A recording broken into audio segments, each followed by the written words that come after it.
அஸ்ஸலாமு அலைக்கும். Hi friends, எல்லோரும் எப்படி இருக்கீங்க? இன்றைக்கி வெள்ளிக்கிழமை. இன்றைக்கான லஞ்ச் அண்ட் பிரேக்ஃபாஸ்ட் என்ன அப்படிங்கிறத பார்க்கலாம். கொஞ்சம் ஒர்க் இருந்தனால மார்னிங் என்னால் வீடியோ அப்லோட் பண்ண முடியல, அதனால தான் இப்போ ஷேர் பண்ணுறேன். ஸோ வீடியோ பிடிச்சா லைக் பண்ணிக்கோங்க. இன்றைக்கி ஃப்ரைடே அப்படிங்கிறனால பொண்ணுங்களும் சீக்கிரமாக வந்துடுவாங்க. ஹஸ்பண்ட் லஞ்சுக்கு வர்றதாக சொல்லியிருந்தாங்க. அதனால் லஞ்ச் பேக் பண்ணல, பிரேக்ஃபாஸ்ட் மட்டும் தான் பேக் பண்ணியிருந்தேன். பிரேக்ஃபாஸ்ட்டுக்காக இன்றைக்கி பார்த்திங்கன்னா நெய்ப்பத்திரி தான் சுட்டிருந்தேன்.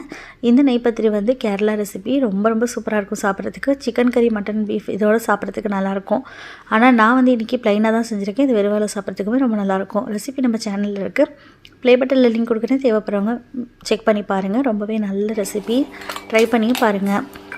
ஸோ இன்றைக்கி லன்ச்சு கொஞ்சம் லேட்டாக செஞ்சுக்கலாம் அப்படிங்கிறனால வீட்டில் கொஞ்சம் சின்ன வேலைகள் இருந்தது, கொஞ்சம் க்ளீனிங் ஒர்க்கும் இருந்தது.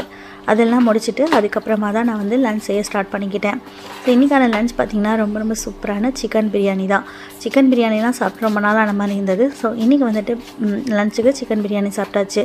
இது கூடவே வெறும் ஆனியன் ரைத்தா வச்சுட்டு நல்லா நாங்கள் சாப்பிட்டு என்ஜாய் பண்ணோம். நீங்களாம் என்ன சாப்பிட்டீங்க அப்படின்னு சொல்லிட்டு மறக்காமல் கமெண்ட்டில் சொல்லுங்கள். ஸோ வீடியோ பிடிச்சா லைக் பண்ணிக்கோங்க. நாளைக்கு பார்க்கலாம். பாய்.